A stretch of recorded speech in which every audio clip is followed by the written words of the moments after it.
Come in, Ether. This is Barbo Observatory. Are you receiving this?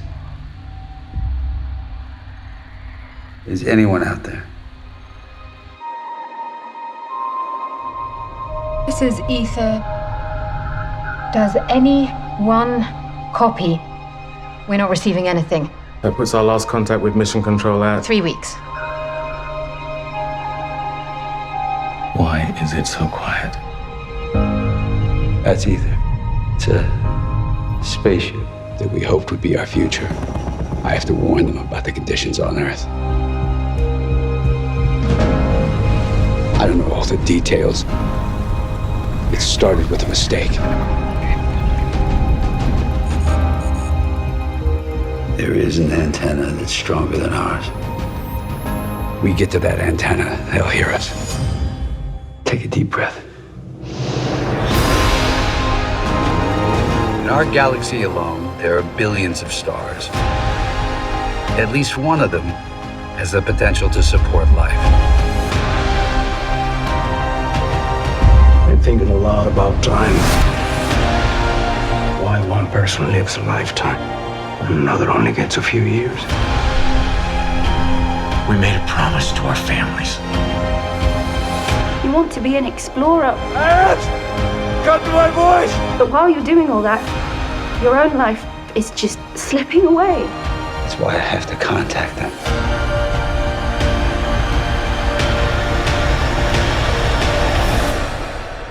Before it's too late.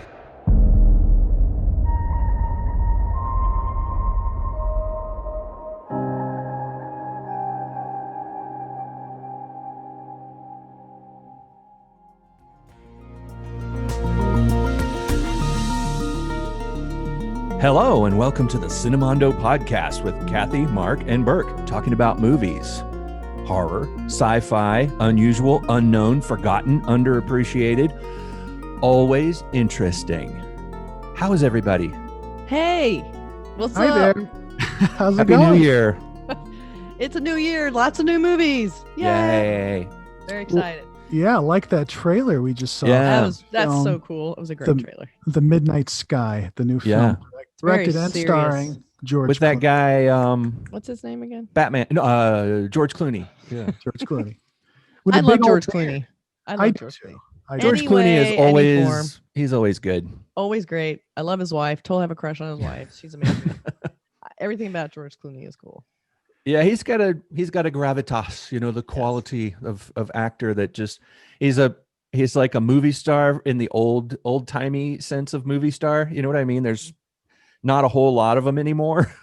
Well, he sort of has that modern, everybody calls him sort of the modern day sort of Cary Grant. Cary Grant, good looking, yeah. He can also act. And in this film, he's obviously not playing the dashing Cary Grant type. Right. He's got this beard. He's not, he's older.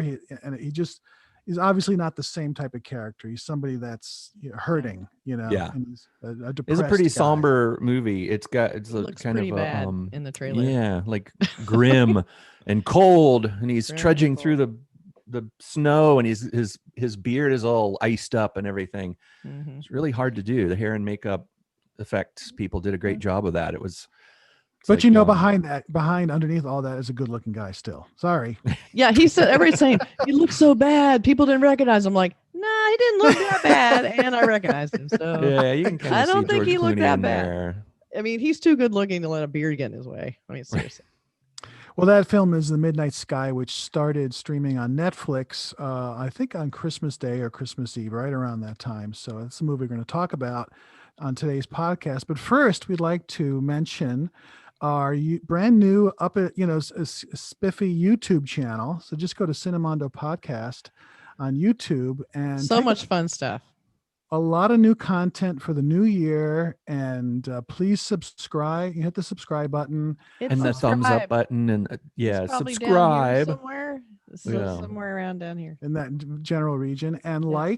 that we've got many videos, and we keep popping all kinds of short ones, long ones. We do our podcast is on there now, but also little things called Cinemondo shortcuts, where each of us kind of review our own little movie or TV show ourselves. It's the movies we can't force the rest of us to watch most of the time. So we see so many movies outside of what we talk about here that it was time to do some just on our own. Or sometimes you just get you get an idea and you're like, oh, I really want to talk about this right now, but you can't get the other people together, because they're busy. off playing in their punk rock band, some nightclub. And they're quick. They're like, they're not, they won't take up a lot of time. They're fun. And we have other things. There's just more and more is coming out. So just check back frequently because we're going to do experimental videos. You'll see some crazy stuff. It's all about content, man. Content. Movies. That's and also we have a brand new website that Kathy worked really hard on. It looks beautiful. Yeah, I did all by myself. Nobody helped. I did all mine. It's all. I supervised though, didn't I? You did not. Oh, I go to it and look at it. Does that count? Yeah. No, it was fun. We're trying to upgrade the website a little bit. I think it's a little more fun. It looks much better on the phone. Beautiful. It's very cool. So we're trying. We're having a little more fun with it. So definitely check all that stuff out. It's fun. And that's at cinemandopodcast.com. And of course, you can also, all our social media posts at the usual places on Instagram, Twitter, Facebook, LinkedIn even. So yeah, we want to hear from you guys. So it's all brand new. We still don't know where to point. You know how people will say, click over here for the other videos and click over here for subscribe. I don't know where to point. So we'll figure it out. There's 3 of us. We could be pointing anywhere. So. And also near the end of the video, how people kind of move over a little bit so that those really obtrusive blocks of future videos come in and the little circle down here and they go, we're not going to here do that. for the click there for the other, We'll get the hang of that soon, hopefully. Yes, check out our amateurish videos on YouTube. I want to put my head right in front of that, and behind that block, as put quickly as that possible. block right in front of my face. But in the meantime, we just love doing the podcast. That's what this was all about to begin with. So let's do a podcast. Yeah, the Midnight Sky. Midnight Sky. It is directed by George Clooney as well, not just starring, but directed by George Clooney. He's done a bunch of directing in his career. I guess people know that. I guess people know that already. But what movies did he do? Oh, I caught you off guard, didn't I? Well, he did. Didn't he direct? Well, I don't want to talk about the bad movies he directed. We should only talk about the good ones. Talk about all of them. He did Confessions of a Dangerous Mind about the Chuck Barris. Yep. Good film. Night and Good Luck. Leatherheads, which I never saw.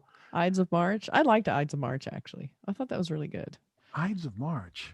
I don't remember that one. That was the one with maybe I liked it because it was Ryan Gosling and George Clooney in the same movie, which is kind of like a very, very overload of good-looking men in one movie.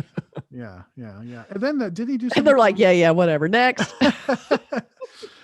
No, but a lot of these are really good. I mean, did he do Up in the Air? Did he direct that, or did he just star in that one? I don't think he directed that one. I don't think he did. I love the that only movie. other ones are the Monuments Men in 2014. That. Right. And Suburbicon, is that pronounced properly with Matt Damon? Yep. And then the Midnight Sky. So he's talented dude. Yeah, he takes a little bit of time between his directing jobs, but he knows how to make a movie. He knows how to act in a movie, and when you act and direct, a lot of times it seems like people who do more than one thing in films have a better grip on how to tell a story, how to make a film. And I've worked with a lot of directors who have also done other things in film, not always acting. I've worked with some directors who have been actors before, and they tend to have a real good rapport with the actors, and they know what they can expect from actors. And directors who have worked in production design and things like that, they know what to expect from their crew. They don't make unreasonable requests, and they don't get angry when But I imagine George Clooney has, he's got a lot of experience working on films, and it probably comes through in his. I'll bet the actors who work with him as a director like him as a director. That's what I'm getting at. Yeah. He's an actor's director. Yeah, he knows how to, and he would be giving great feedback to actors because he gets it. So yeah. And he also he brings in a good cast. I mean, like this is who's going to say no to George Clooney? Well, it's Lee Jones, Kyle Chandler, David Oyelowo, Tiffany Boone. These are people you've seen before in movies, and you just, as soon as you see them on screen, you go, "Oh, okay, I know who this is. That's an actor I like." At least for me, I felt like this is a very likable cast, Yeah. and cast that I immediately identified with. Yeah. As far as characters. But George Clooney really is on screen. Well, not all the time, but he's the focus. Yeah. And it's really kind of, the story is told sort of from his vantage point. And I have a lot to talk about, as far when we get into our feelings to the film. Yeah. Do you want me to do like an overview synopsis? Yeah. Mm-hmm. It's a science fiction film. It takes place in the future, in I don't know what 2049. 2049. Yeah. Mm-hmm. Is that the same year the Blade Runner movie took place? Wasn't that 24? Was it Blade Runner 2049? What was that? Yes, it was. Yeah, that's funny. But it's the future where there's some sort of a mysterious, I don't know if it's explained or if I missed it. It's not. Some mysterious event. They called it after the event. Human caused nightmare that's killing everybody, destroying the earth, and it's destroying it in these sort of graphical. You see a map that's got centers like New York and Los Angeles, and there are these gradually expanding rings of red on these maps that imply that this thing, whatever it is spreading across the world, and people I are got the impression it was kind of like somehow breaking down oxygen in the air so that it wasn't, there was no oxygen left, so it was getting less and less oxygen in the air is what it was. Oh, is that? Oh, really? I thought it was just radiation. That's what my no, they couldn't breathe. Everyone's suffocating. Oh, yeah. Oh, that's interesting. Okay, I missed that part. I thought it was just radiation from some but the fact that it was all these cities implied that there was some simultaneous attack that happened. Probably some military weapon gone wrong. Typically, yeah. But the idea is that livability is disappearing on the earth, and it's moving outward and getting worse and worse, and people are fleeing, and they're going north to the poles, and north to the pole and south to the pole, and there's outposts up there that people are sort of taking refuge in, and eventually in one scene they're flying them away because now the people are going underground. There's some sort of a exodus to this underground place that people are going to, and I got the feeling, I wondered if they were just taking people into this horrible death. I'm actually looking at it. Is actually radiation. Never mind anything I said before. I just lied, totally lied to people. It's like, it's oxygen's gone, bye. Well, yeah, I mean, it's radiation's pretty bad too, but people it seemed like people were dying faster. Like, it's not like radiation poisoning. I mean, it seemed like people were just, oh, I can't breathe, and then they die. Like, it seemed like a really extreme version of it because people were just dying. There was no communication, so the minute it got to you, you're kind of dead. Well, there is a scene where it's sort of creeping up on where he is, which is, in the Arctic Circle, at this weather station. So, and he said something like, "Oh, it's happening too fast," or "It's coming quickly." The penguins were dying. That was not a good scene. Yeah, not like that. So the penguins were flopping around. So that took like just a few minutes. For them to be. Yeah, they fell out of the sky. So just for animal lover fans, close their eyes at that part. Yeah, animatronic penguins. Fear not. Right. Penguins but anyway, were harmed. That doesn't comfort me or anyone else. That is fake. well, Clooney plays this famous scientist named Augustine Lofthouse, who that's a great name. In some flashbacks, you see another actor playing him, but it's his voice, and he's sort of like describing, hey, the future, if we need to escape, there are places there are other planets that we can probably maybe go to that are habitable. And he found something called Kepler 23 or K23 or something, which is a moon on the far side of Jupiter, I believe. A previously undiscovered Earth-sized moon orbiting Jupiter, which I thought was a little bit far-fetched of an idea. Like, oh, there's another Earth-like planet. This movie is fiction. Yeah, I know, but so his thing was like, that's a place that we can go to. So we fast forward to this year, and obviously this global catastrophe has happened. So we see early on that they are escaping on these really cool helicopters, and they're going somewhere.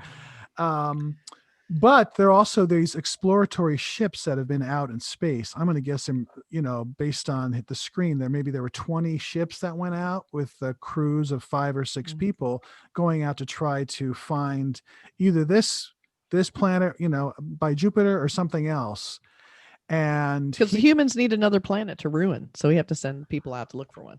And he's sort of like the guy that sort of started this and maybe is behind all of this, and we don't know that until as the story unfolds. We just see him as an old guy on this, this weather station in the Arctic by himself, eating cereal and, being, coughing a lot because he's not doing very well.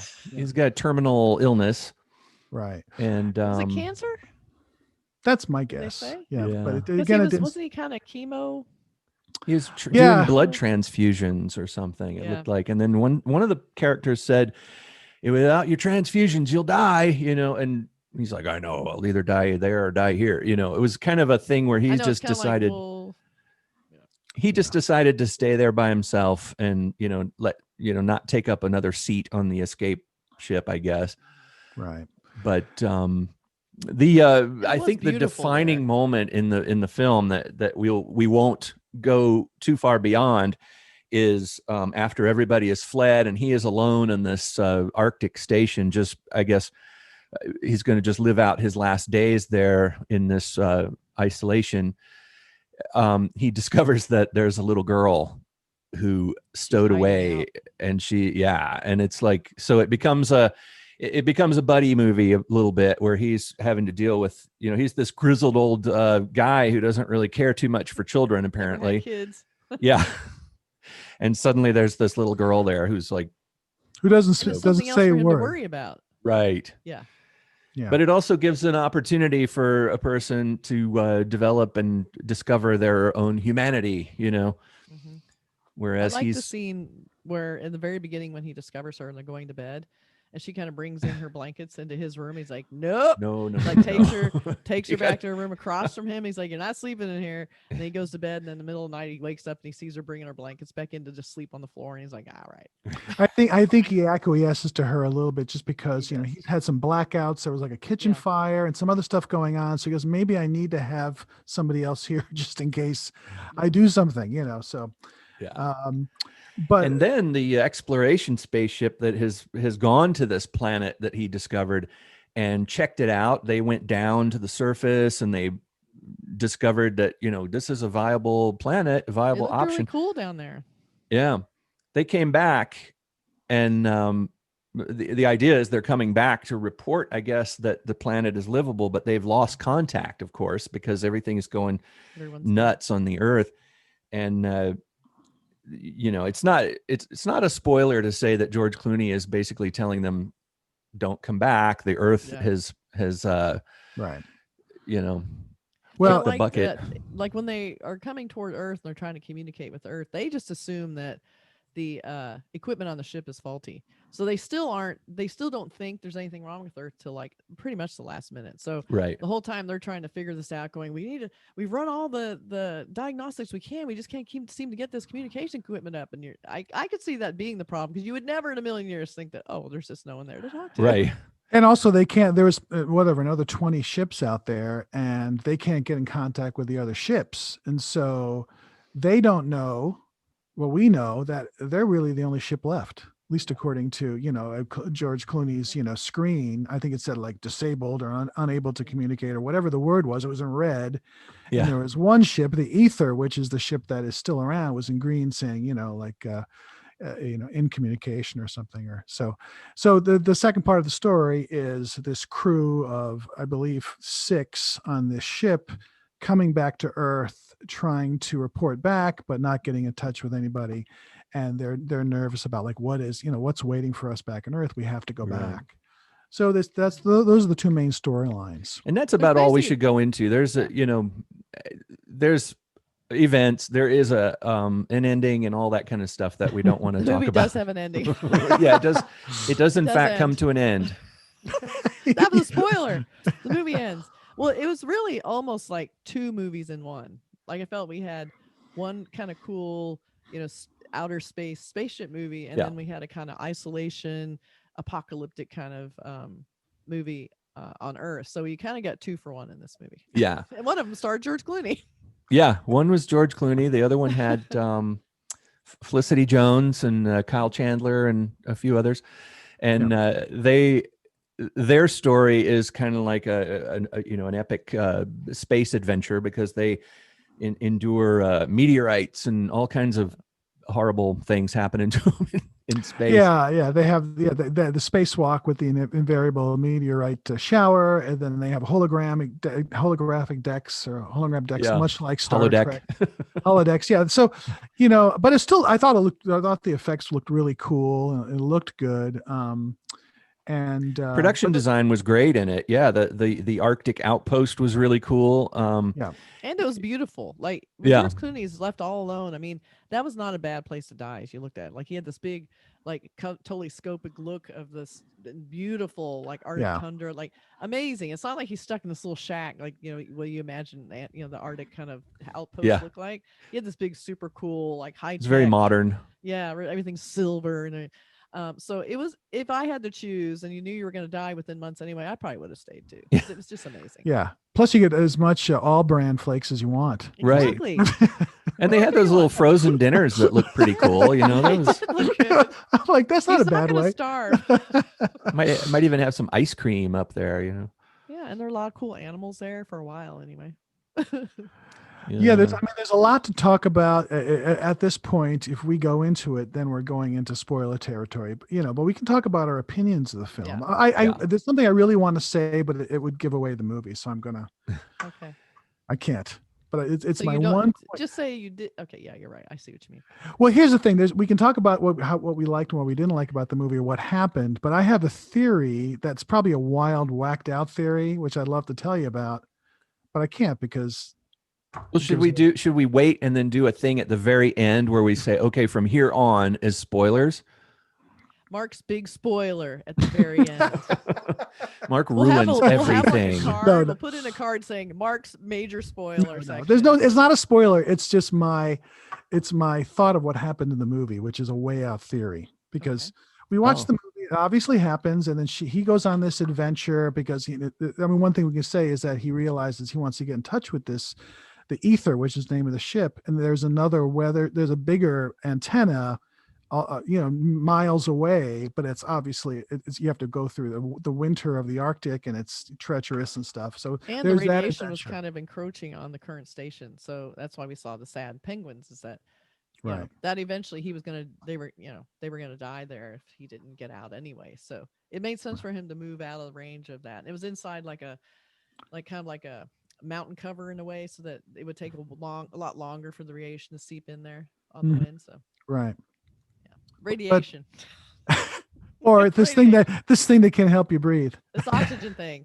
Radiation taking the oxygen out of the air. It does that,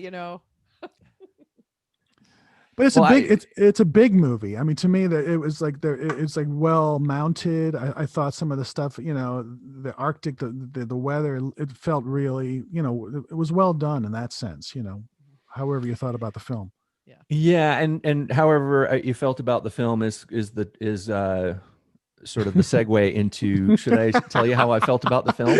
Okay, so we're going to head into opinions about the movie. So, I would suggest people watch the movie before they hear it, because I never like to discourage people, because I didn't like it doesn't mean someone else isn't going to like it. Of course. So if you're listening, watch the movie and then let us know if you agree with us. Write in the comments. Yeah, I mean, if you like YouTube, science if you fiction, agree with us on our opinions about this film. Yes, the comments would help us, because we all have our opinions on this film. And Burk, you may start. Well, if you like science fiction, it's a science fiction movie. You may like it. It's got some cool production design, if that's your thing. Like me, a lot of times I have two ways of watching some sci-fi movies. One way is I love science fiction films that have the big ideas, the ideas that make you think and keep you thinking about these ideas for a while and examining them. And after you watch it, you keep going back and you think, wow, that also means this. You know what I mean? Those movies that trigger big brain work. I love those kind of movies. Obviously like 2001: A Space Odyssey and Solaris and AI and a few other movies. But then there's another way I watch movies, being in, art department, production, and special effects and stuff like I do. I watch movies for the visuals. There's some movies that I don't really like the story, but the visuals are so cool, it works for me in that way. This one had cool visuals in a way. I mean, the spaceship looked great and all that, but I wasn't too blown away by the story. I thought the story was structured in a weird way. It might have worked. It is based on a book, I believe, and it called Good Morning Midnight by Lily Brooks Dalton. And I imagine the book might have worked better, because in books we get into the characters' thoughts and feelings, and there might have been a bit more of that in the book. I don't know. Something about the book made somebody want to make a movie about it. So I imagine the book was really good. But the movie, to me, I felt like it was one of those movies that didn't really have a story, in a weird way. It just sort of, and I don't want to be spoilery, but it just sort of goes from here to here. Nobody really, I don't want to be spoilery again. Well, the arc of the character, you feel that there's no real arc to that character or any of the characters on the ship. It seemed like there was an attempted arc with something, an aspect of the film that we don't want to get into yet, but I don't think it was very successful. Remember that movie what was the movie that we watched recently with Brad Pitt, where he was Ad Astra, yeah, where there was this sort of dad issue thing where his father was an absent father, and the whole film turned into this sort of issue of reconnecting with his father and all this kind of stuff. And I feel like some writers kind of get a little bit off the track of what they're trying to do, which is this kind of, redemption, this character redemption, where somebody learns a lesson. Somebody goes from being a bad person to a good person because they see something in their life that makes them go, oh, yeah, I am a bad person. I should change into a good person. And then they change into a good person and the credits roll, Yeah. And this one had a sort of an attempt at that I thought was like, it was almost one of those things where it's like, if you're a jackass and you have a revelation that at the last minute, it's like some things we see in the news where people endure, years and years of something, and then at the last minute, when all the rats are jumping off the ship, they jump off the ship too, and they're like, oh, I learned something. It's like, nah, it's a little bit too late. And I felt like in some ways some character aspects in this film were like, it's too late. You had your chance and you blew it. And then I think those kind of stories aren't as satisfying as the ones where people have a redemption that's a little bit more fulfilling and satisfying. You know what I mean?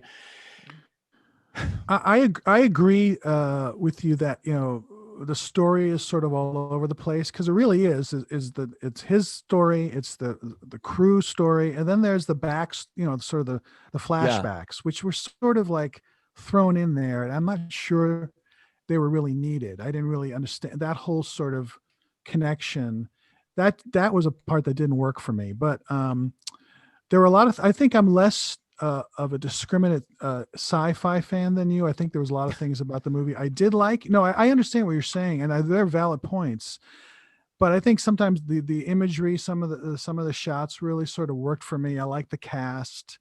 And there's some story problems. And again, it could be that they're trying to cram a book into a 2-hour movie. Yeah. And a lot of times things get sort of truncated and they feel like they don't quite work. They're not really earned. Like the character changes might not be earned in a book. You're sitting with that character for 400 pages or 300 pages. Here it's 2 hours. And it may be a gradual thing that overcomes this person. But in a film, you sort of have to burn through these points. And I mean, you're in the flashbacks, you get a guy who is a jerk. I mean, he's basically like a selfish, self-centered, self-obsessed, and I think in some ways, some films try to present that as this sort of noble thing in some ways. I've seen some films where the single-minded, I only have one thing in the focus of my consciousness, and that is my work. And his family suffers, and he's got this, this woman that's presented as this wonderful person. and other things about that relationship that are like, you should engage in that. You should be a human being. And I know scientists. I've met some. I have friends who work in those realms, and they get obsessed with their work, but they also have families that they love. It's not that sort of obsessive, single-minded, my work at the expense of everything else kind of character is not an attractive kind of character. I think those people exist though, and I don't think it was necessarily bad to say that. There are some people that are more interested in work than pursuing family or or working on the relationships. I think he happened to be a scientist, but I think he's just one of those people who was so intellectually, in his head and so far above people, they almost didn't have time to deal with people who are so below him in intellect. Even though he may care for them, he doesn't know what to do with it. So he's like, I'm just going to keep working, He's just one of those like. I think I just don't enjoy those kind of characters in films. I always feel like they're separated from my reality. I mean, my reality is I'm pretty obsessive about my work too. I get really into it and I spend a lot of time, and I want to, I go back and I'm I imagine myself to be a perfectionist, but I probably not. But you know what I mean? But I still have time for the people I love and other pursuits. And I don't forget to feed my dog. You know what I mean? Like well, you're a healthier person than this character. Right. I mean, I think he was supposed to be flawed. I think his whole life, would lead him to die alone in an outpost, because that's how he's basically engineered his entire life, is to be alone. Right. And I think the character arc for him would be to all of a sudden realize what he did do and that he did miss out, I think. And it's funny because my complaint, first of all, I enjoyed the film. I don't mind kind of softer sci-fi sometimes, but I kind of, in a way, as I was watching it, I didn't really like the melodrama. I wish they had committed to making a sci-fi movie. I feel like it was basically kind of a relationship movie wrapped up inside a sci-fi movie. Mm-hmm. And so in that regard, I feel like some of the drama was coming from, first of all, like to your point, people you don't really care about.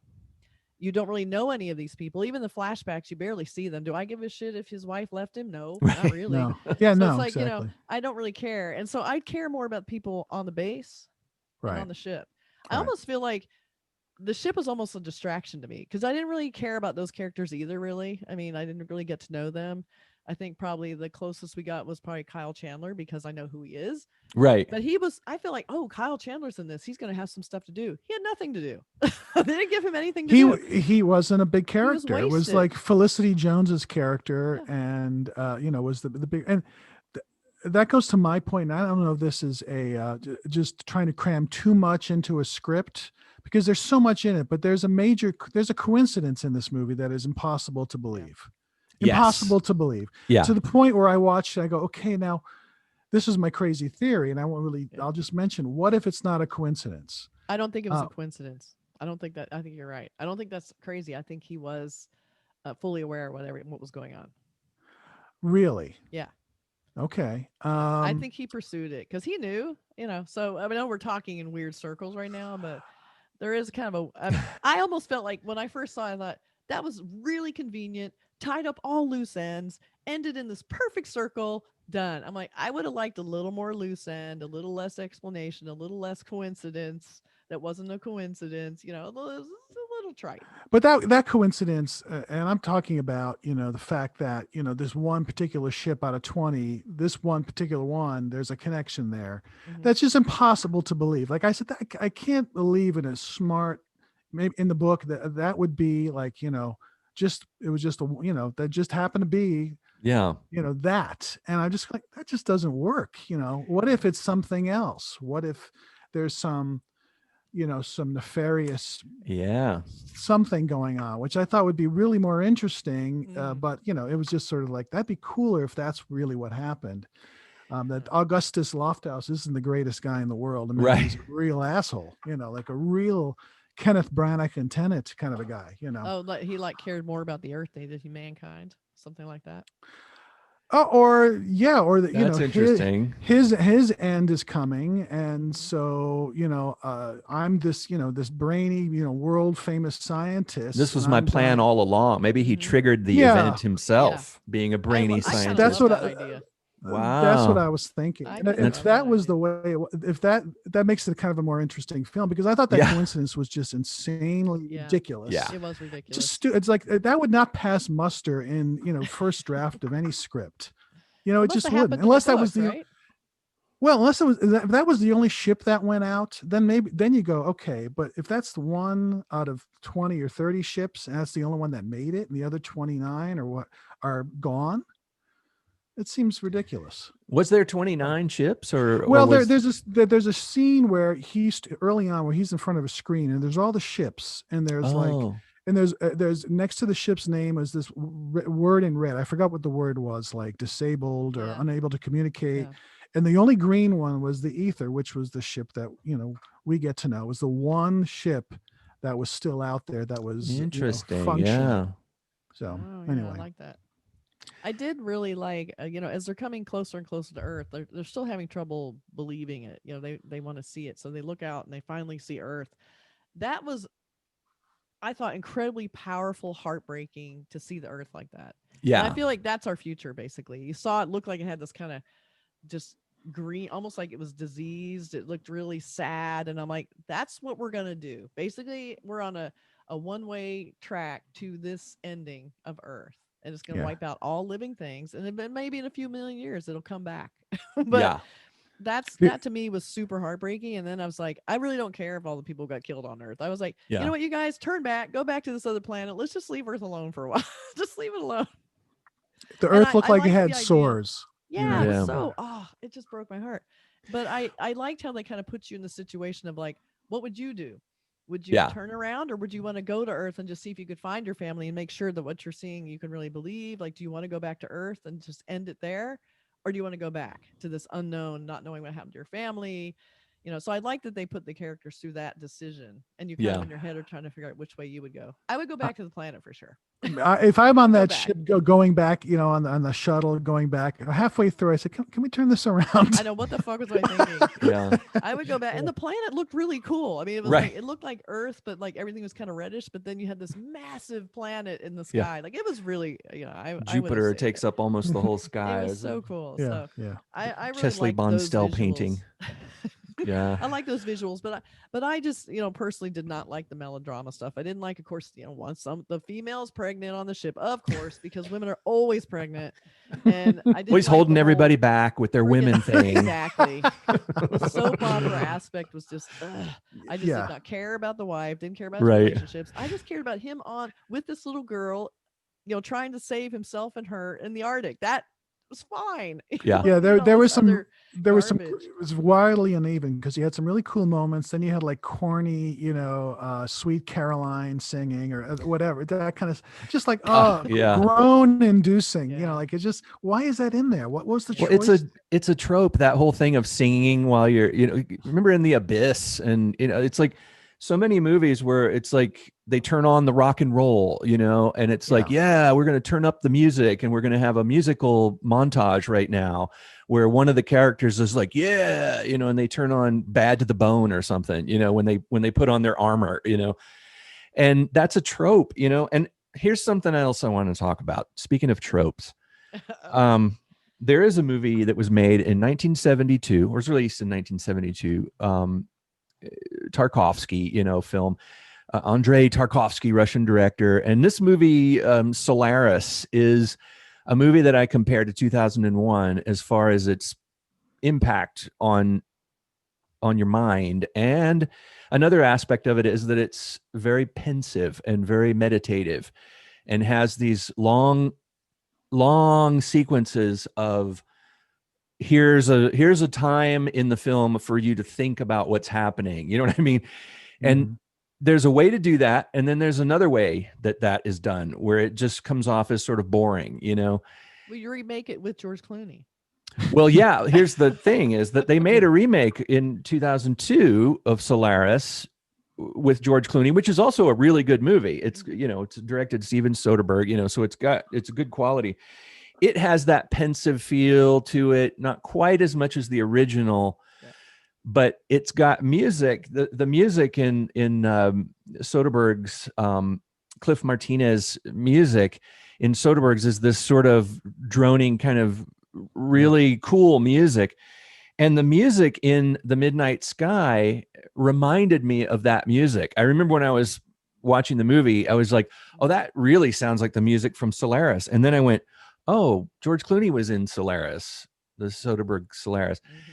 And then I started thinking, this is kind of like Solaris, the pacing of it. It was almost like he was inspired by that Soderbergh vibe that he created in the 2002 Solaris, which of course was, inspired by the 1972 Solaris by Andrei Tarkovsky, which I think is one of the greatest science fiction movies ever made. So it's almost like Clooney was trying to get the vibe of his Solaris film in this one, but it didn't have the sophistication of those films or the emotional depth or the sort of the intellectual depth that good science fiction, in my opinion, needs to approach.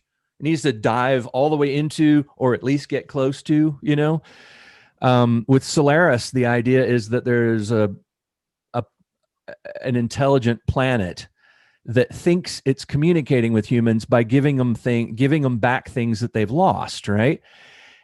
Which is such a great idea for an alien, because an alien intellect would maybe think that, but it's so different from the way humans think. It's like, no, that doesn't work. People aren't going to want a replica of their dead loved ones walking around. And that movie really gave you a lot to think about. But this Midnight Sky has too much going on. That it can't be. It's not. It doesn't have enough patience for that. I think it was just there's just too much happening. More like viewer friendly. I think it was just trying to give people easier to understand concepts that they can relate to. I think it was like I said, soft sci-fi. I don't think it was trying to be super profound. I think it was and I appreciate George Clooney also, it's kind of trying to send out a sort of environmental message. I mean, that's a good message, of course, but I don't think this was about those problems at all. I mean, right. So I agree. I think those are more interesting concepts, and this is just sort of an easy, almost kind of a popcorn kind of sci-fi movie where you don't have to care that much. It's not that disturbing. It has a couple light violence things in it, and nobody has to worry about getting too upset or have to think too hard. It's just very easy watching. I thought it was an uneven film with some really good moments and some really not so good moments. I mean, next time I go to the Arctic Circle, I'm going to go for a dip in the pool, like my... Tell me that. Now, maybe I'm wrong, because I feel like that seemed like a really easy thing to fact check, and I would think George Clooney would know better, but if you fall through the ice in the Arctic, wouldn't you turn into like a solid block of ice almost instantly? I think you have like 8 seconds or something like that. He just sort of was really deep, kind of swimming under there, and I'm like, And then when he came out, it was just sort of like, here, just wrap a blanket around yourself. You'll be better. I'm like, wouldn't you just freeze instantly? You're covered in What water. if it never happened? Okay. Oh, yeah. It's all in his head. And also, I also hate when wolves are shown to be attacking people. And I hate that. But the wolves are hungry because the animals are dying. Their prey is dying, maybe. Well, they're dying too then. They shouldn't even be there. But at the same time, I always hate that, because I saw I think 3 movies in a row where wolves were coming after people, and I'm like, no, it doesn't happen. Lazy. Yeah. So I hate when I see that in movies. And also, what is with vomiting in movies? I know. So sick. There were like 5 vomit scenes in this movie. Yeah. Kathy, as soon as I saw that, I said, uh-oh. Every time we I always love to we sit down, we have dinner, we like to watch a movie during dinner. Yeah. Every time we're turning, it's like, what movie can we watch? So what movie do you think's not going to have vomit in it? We have to think of a TV show or a movie that doesn't have vomit. Every time we turn on a movie, there's vomit in the first 5 minutes. Why? It's a Wonderful Life even has vomit. I have 2 things I don't want to ever see again. I want to see animals getting killed. I don't want to see vomit. Come on. How about animals vomiting? Animals vomiting. I mean, come on. I just don't understand why filmmakers feel the need to put that in movies. Yeah. Most of the time, it's completely pointless. Yeah. It's like someone just having a hangover. Let's show them throwing up in the first 10 minutes. What? What's the point? Especially when it's really gross and there's bits on their face or something. Like in that movie, The Wandering Earth, it's almost like, I feel the same way about vomit scenes when they're gratuitous. Don't need can almost, to me, ruin a film because you're thinking about, ew, that helmet that he just puked in The Wandering Earth. He's carrying that helmet around for the rest of the movie, and you're like, I can't stop thinking about that it's full of puke. You know what I mean? The bottom line is, we all know how it is to it's the whole, the worst feeling ever to go, oh, I think I have to throw up. Why do I want to see that in a movie? Moment ever. And it's like I just feel like, how about we don't do that anymore? Because all filmmakers asking me to do when I see that is fast forward or close my eyes or tune out. So then we have a scene in a film that you spent time shooting and preparing, and a whole crew there shooting and hitting the sound and getting the lighting. 5 minutes of your movie I'm not going to see because you decide to do that. And then you put a cute dog in it, and then I'm just fucking disturbed the whole time wondering if you're going to kill the dog. So then you've also lost me on that level because I'm not paying attention to your stupid movie. I'm waiting for you to kill your dog. I hate it. It's lazy screenwriting. Vomit. Lazy. You don't have to have it in at all, Or there's ways to show, he's sick, he's dying, and you're supposed to have a sympathy for him. You're supposed to see the depths of his sickness and how awful it is to be sick. And he did a good job of playing a really sickly, slow moving, painful, everything is painful. And, and they did most of it behind closed doors with just sound effects. Thank you. But still, I think one scene, or maybe, just him looking bad and maybe not wanting to eat would be all I need to see. Yeah. So, I'm just saying, it seems to be happening a lot lately, and I don't know what this new trend is of showing vomit in the first 5 minutes. I'm just tired of it. Yeah. Well, that's The Midnight Sky, everybody. There it is. Let's end on that note. Kathy's rant. Overall, I thought we had half a good movie, half a movie I didn't really give a shit about. But I did like the parts that were good a lot. And I loved George Clooney, and I loved him being not vain and putting on the beard, but he was still totally fine and good looking. It did not hurt him at all to look sick with the beard. Well, here's the thing, ultimately, to me, in my opinion, where you have a movie that's got a great ensemble cast like that, and you're in a science fiction predicament world where you're, it's got a, isolation horror aspect to it. And you're up against a threat, and you have to get from here to here, and you have to do this and you have to do that.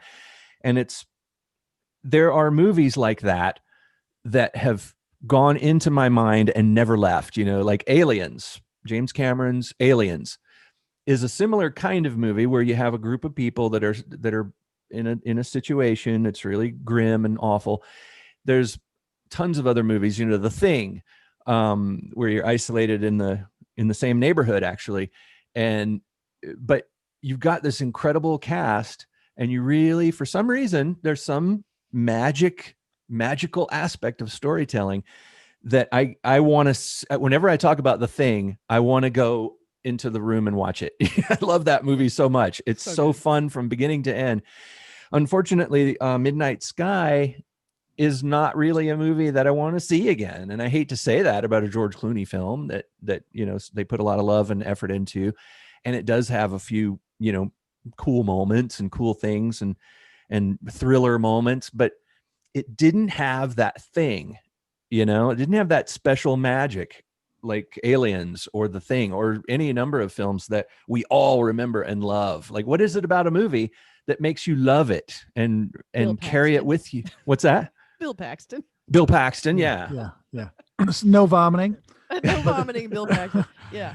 Sigourney Weaver, Yeah, I think maybe I liked it a little bit better than you, but those are all valid points. And I think it just tried to cram a book, every aspect of a book. And when you put too much in, you dilute the film. And I thought you diluted the characters, you diluted the story. You could have taken out two storylines. You could have taken out the flashbacks. You could take out, a lot of the crew stuff. And if it was George Clooney by himself dealing with this with a few scenes, maybe that would have been a stronger film, because you would have got that, actually. Yeah, it would have been isolation. The isolation stuff is compelling. Think about the Sam Rockwell, the film Moon. Yes, that's another good one. Yeah, that's a really compelling film, and it's just him by himself. That's you what I didn't loved need about all that this movie. other stuff. Yeah. So I think it was just trying to, a lot of kitchen sink stuff that it said less is more. And I think more is less in this case. So that's my It feeling. would have been cool if it'd been, I know people probably would criticize it for something like this if it strictly from George Clooney's point of view.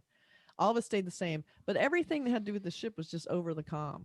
Yeah. You're just have these long kind of discussions just with the communications, and then him by himself, and you just know there's a ship out there, but you don't have to see the ship. You can just hear what's going on. That's I think so that would be compelling. so much more Yeah. like interesting and cut off feeling and ethereal. Think That about really Very does nice. give the idea of the distance of space, you know, Yes. like and how vast, you know. That's one thing going back to 2001: A Space Odyssey, when we see when we go forward from the people reacting to the monolith on the moon. Suddenly we're 9 months later, and the Discovery is flying through space on its way to Jupiter on the Jupiter mission. That film captured the isolation and vastness of space travel so well, you know, in the 60s. And that's a thing that I think is missing from a lot of space movies, where you get the spaceship and you feel like, oh, you know, they're communicating in real time. They don't have to wait 15 minutes to get a response. They don't have to, you know, you can just sit there on the radio and have a conversation with somebody who's out by Jupiter, you know. Whereas in reality, like we saw in 2001: A Space Odyssey, you cannot have a real-time conversation, and that is that's a feeling of separation. You have to go, you know, they had to go off and wait a while to hear a response from NASA, and you can't just, you can't just, it's not a bus ride back. Right. There was a scene in the film we reviewed. It was episode 99. You remember Vast of Night? I was just going to bring that up. Kathy, you took my words out of my mouth. I'm so sorry. Did I totally preempt? No, go ahead. Go with it. Go with it. Well, and Mark can also speak to this. There's a scene in that film. It's just a long sequence where a kid is at a radio station and someone calls in to talk about what's happening. There's sort of hints of like an alien invasion. Yes. Long scene of him just talking on the phone with this guy, and it was a spectacular scene. Probably the best thing in the movie, and they didn't show anything except the kid on a mic like this talking to some guy on the phone, and it was so powerful. Beautiful. I think this movie could have done that. It would have worked. I agree 100%. That's what I thought when Burke said vast, I said Vast of Night. Yeah. You know, I thought he was going there. Yeah. No, it's like I love that movie. That movie is so cool. That's a movie that has stayed in my mind.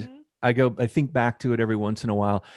It's haunting, and it really gives you a feeling of the kind of science fiction that works with those long, pensive, thoughtful moments, and it tells you something about the characters in really cool ways. You know, you get to hang out with these people for a while. You're with them in situations that aren't necessarily pumping the story forward, but you're seeing how they do their job, you know, or how they do things, how they walk from here to, you know, how they get around the town and stuff.